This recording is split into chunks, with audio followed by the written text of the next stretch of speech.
My name is Carolyn Weber. And I'm Tristan Klein.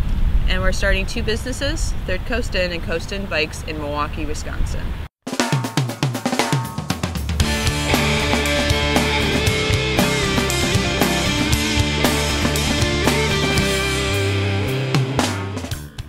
Third Coast Inn is going to be a European-style hostel with 18 beds, 2 common rooms, 2 shared bathrooms, and a common kitchen. And Coast Inn Bikes is going to be a bike rental with a sales and service component. We're looking to start these businesses for 2 specific reasons. For Coast Inn Bikes, this would be the only bike shop servicing the downtown community. And for Third Coast Inn, it's going to be the only hostel in Milwaukee. We're bringing a lot to the table in our experience for both businesses. For the last 3 years, I've been working as a reference librarian at a local community college, as well as during the summer months, bicycle rickshawing in the city of Milwaukee, which is what sparked the idea for starting the hostel, as many people would ask me if there was a hostel available for them to stay at. For me, I've worked in the bike industry in multiple shops in various capacities since I was 15 years old, starting with a bike rental in Door County, Wisconsin. I also grew up living in a bed and breakfast that my mother was running during my teenage years. We've chosen Walker's Point neighborhood for the location of both businesses for a number of reasons. Walker's Point is a neighborhood just south of downtown, and it's also very near the alternative transportation options that many hostel guests would be seeking, such as Amtrak, Greyhound, Badger Bus, Megabus. It's also near the ferry and the airport line as well. This is a pivotal location for Coast Inn Bikes because it's the nexus of 3 major bike trails in Milwaukee: the Oak Leaf Trail, the Hank Aaron Trail, and the new bike corridor coming from Bayview to downtown.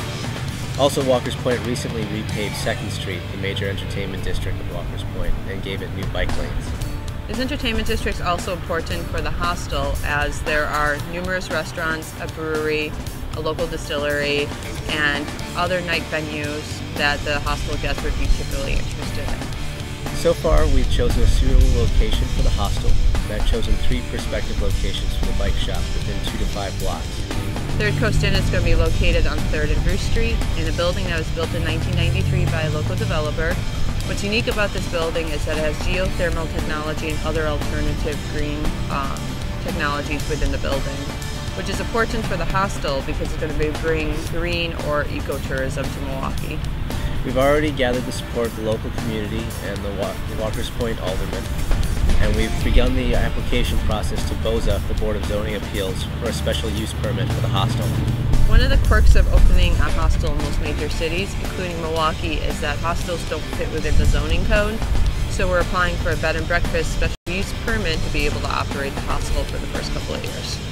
So far, we've raised $2,000 in contributions from friends and family, which has been used to incorporate both businesses for the creation of this video, for logo work, the domain name registration and website creation, as well as the application to BOZA, the Board of Zoning Appeals. So in addition to this $2,000, we need $75,000 more to get started. We need $45,000 for Third Coast Inn, and we need $30,000 for Coast Inn Bikes. What this money is going to be used for is for first month expenses such as insurance, starting inventory, getting a security deposit and rent down for both buildings, as well as other first month expenses. We're planning to get $50,000 of that funding from a WIBIC loan. WIBIC is the Wisconsin Women's Business Initiative Corporation. An additional $15,000 will come from Fund Milwaukee. The remaining $10,000 we're looking to raise from contributions from people like you. We're really excited about getting both of these businesses started. We'd like to get them started by next year, so that way we're ready for the tourist season for 2013. We'd like to make Milwaukee a destination for you, as it always has been for us.